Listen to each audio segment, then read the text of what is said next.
I'm going to bring you through how I'm going to make a great soil for our blueberries. Come along and check it out.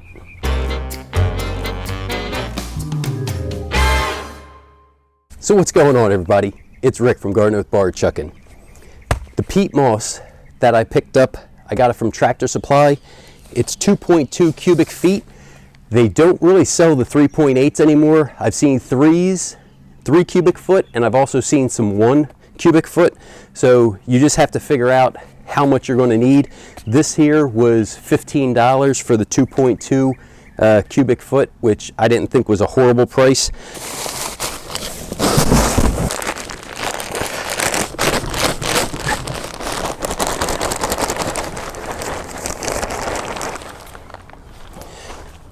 So this actually to me was a pretty nice looking peat moss. I'm not seeing a lot of real big stems or anything like that, and it's flaking and breaking apart pretty easily just with a little pressure. So that's a nice thing. When I go to mix the compost, everything's kind of mixes well. Typically you want to add water to your peat moss, so we are going to add some water to this.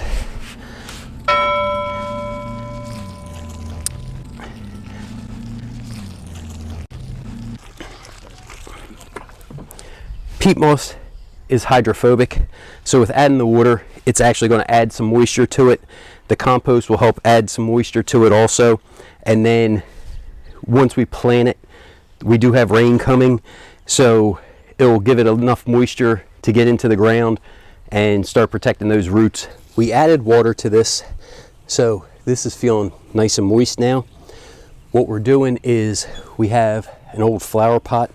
We're going to take 2 flower pots full of this and 1 flower pot full of the compost and mix it into another tote.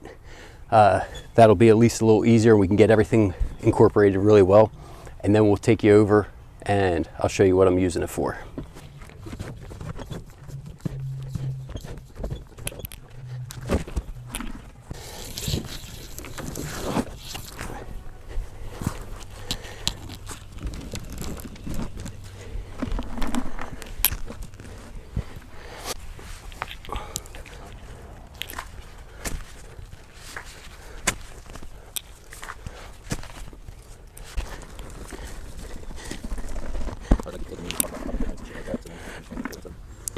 If you can kind of see, this peat moss is like a light brown and the compost is a darker black.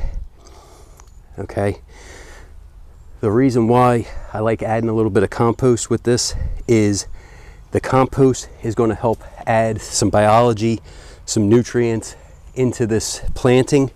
And there's a bunch of worms already in this compost, so with that's going to help kind of jumpstart these plantings as well. What we're doing is we're planting blueberries today, so this compost peat moss mix is going to be going over to the hole.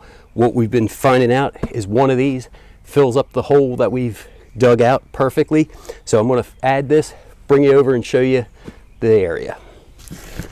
So now we have this all mixed up, the compost and the peat moss. We dig the holes a little deeper and place the blueberry plant in with some peat moss and compost underneath, and then fill in the sides. So this is what the finished product is going to look like. If you guys have any questions, don't forget to drop them down in the comments. Thanks for coming along, checking out the video. Everybody have a great day.